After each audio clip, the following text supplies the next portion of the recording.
Enseignants et enseignantes certifiés ou agrégés du privé et du public. Vous faites le même travail, vous avez les mêmes obligations de service et les mêmes missions d'enseignement. Vous avez passé les mêmes concours, vous êtes employé et rémunéré par l'État, mais la comparaison s'arrête là. Car, bien que certifié ou agrégé en tant qu'enseignante et enseignant du privé, vous n'êtes pas titulaire, mais agent de l'État contractuel de droit public. Vous n'avez pas, par conséquent, la garantie de l'emploi. Vous pouvez, en cas de fermeture de classe ou d'établissement, perdre votre contrat définitif, vous retrouver sans poste et donc sans rémunération. Vous n'avez pas le même salaire net car les cotisations sont plus élevées.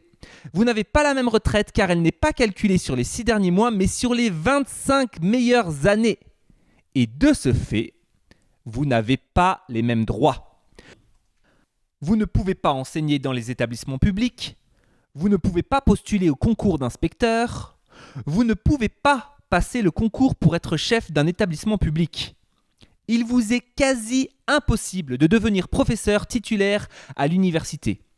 Vous ne bénéficiez pas d'un barème classant pour les mutations. Vos représentants ne siègent pas dans des commissions véritablement paritaires.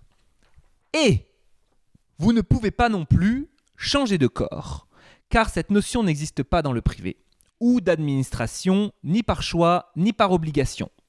Ainsi, quand des raisons de santé ne vous permettent plus d'enseigner, vous ne pouvez pas travailler dans un CIO, un CDI, être correcteur pour le CNED ou occuper un poste administratif dans un autre secteur ou branche de la fonction publique. Si vous n'êtes plus apte à enseigner, votre seule possibilité est l'invalidité ou la démission.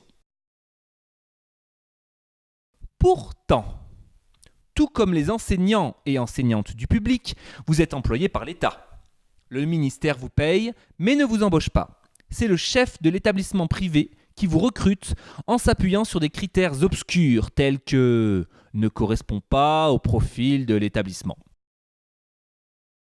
Or, vous êtes recruté au même niveau et vous passez les mêmes concours.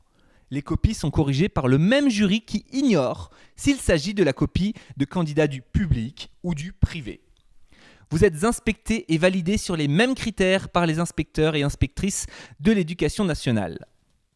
C'est pourquoi, lors des élections, votons et faisons voter. Non aux réglementations spécifiques.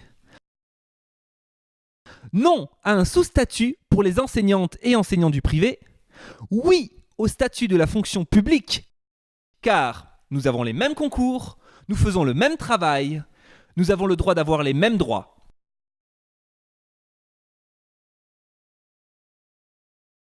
Sundep Solidaire, le syndicat qui porte ses revendications.